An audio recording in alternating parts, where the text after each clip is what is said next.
Hey, hey, hey, it's Justina.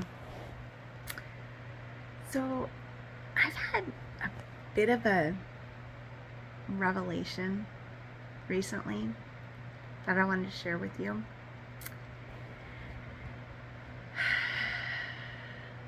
And I don't know why or why it all of a sudden hit me the way it did. But sometimes, you listen to things over and over and over again, and then at some point it just pops. I think I heard Tony Robbins say that years ago. Is that he went to conference after conference, read book after book, because even though he might have heard the same thing over and over again, I think Bob Proctor says the same thing. You just never know when all of a sudden it'll click. And I feel like that's finally what has happened. Something clicked for me, finally. Went from gathering encyclopedias of knowledge and understanding of things, and from all sources, all different kinds of sources, kind of searching for the answers. And this week it just kind of hit, and I'm so grateful that it hit. So grateful. So what I want to share with you is a couple of things. I've been like binge watching Marissa Peer. If you have not ever heard of her or watched her, I would encourage it. Marissa Peer. And on YouTube, she's got lots. She's a renowned hypnotist out of the UK. And there's tons and tons of YouTube videos for free. So one thing that she said that everybody says, not just her, but I think it was just maybe the way she said it, or maybe it was just where I'm at in my life, where I finally was able to hear it, was that your mind is there to do what you command it to do. It will fulfill what it thinks you want. But here's the challenging thing, is for most of us, we stopped telling our mind what to do when we were kids. We have things that happen to us, and then we create this like life story around those experiences. And do you remember ever growing up and going, I'm never going to be like that? Or just whatever truths, right, you told yourself. Like, one of the truths that I had for a long time was nobody's going to help you, nobody's going to save you, nobody loves you, right? And I know that's not true. I do know that's not true. However, I didn't shift out of the idea that I live in a safe environment now. See, I grew up in a very unsafe environment. I grew up with an abusive, alcoholic father, and just it was just an unsafe environment. And so, as a child, I adapted to be safe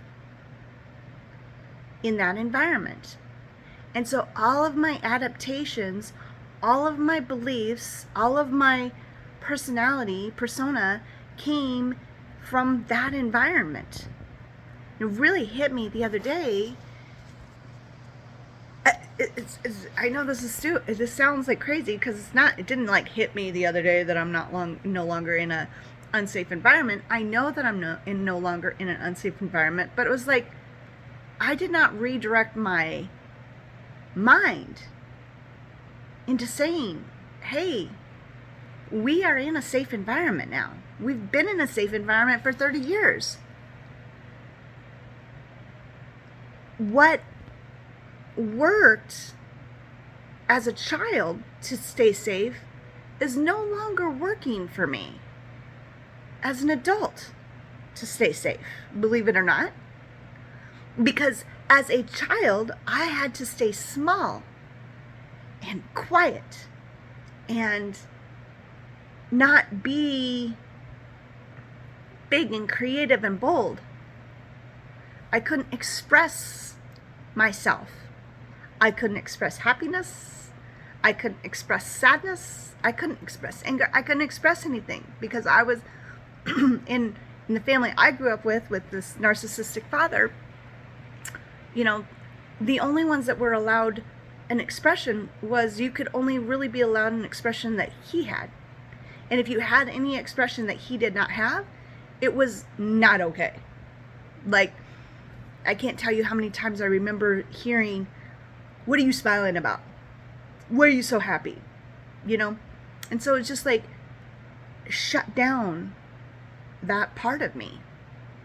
And I've struggled for all of my life, really trying to really be happy and be joyful because it was not an emotion I was able to feel. Same with sadness or anger or anything. Like I was not allowed to express emotions at all, unless it was unless he was having the emotion, then I could have his emotion to an extent.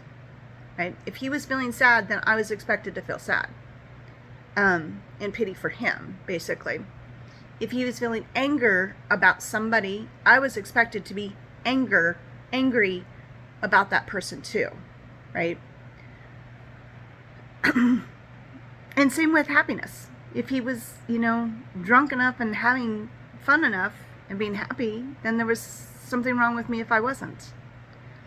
So I was not able to express my own emotions at all. And I realized that how that storyline has still stayed with me 30 years later, 34 years later. I'm 54 years old, 54 right now. I mean, so longer than even 34. 37 years, right? And so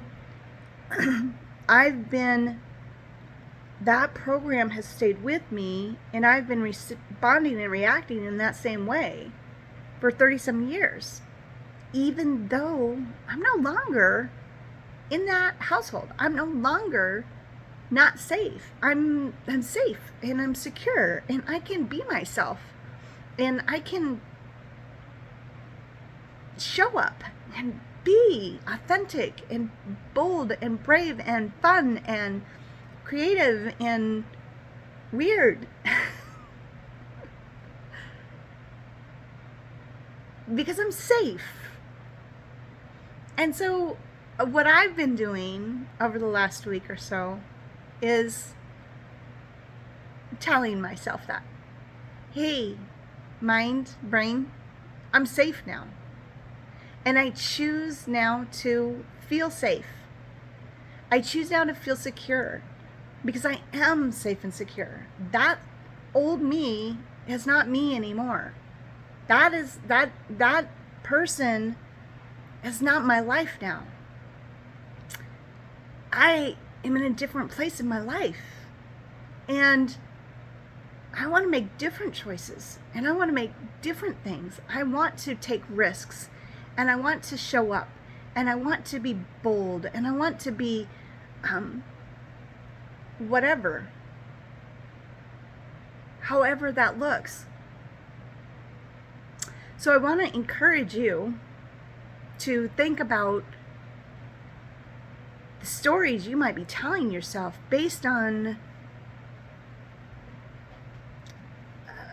three-year-old or 5-year-old or 8-year-old or 12-year-old, 15-year-old image of yourself, where you decided some certain beliefs about yourself and the environment that you live in and what those beliefs did to keep you safe and how they may no longer be serving you.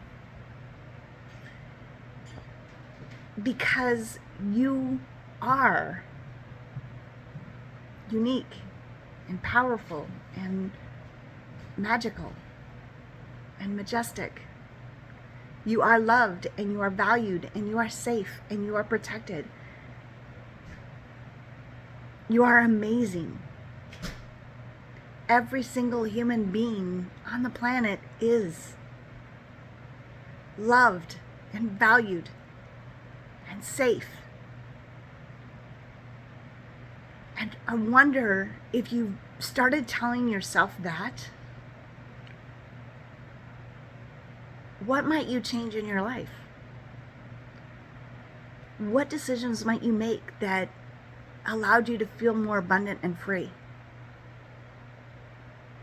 Just a thought. Have a great day.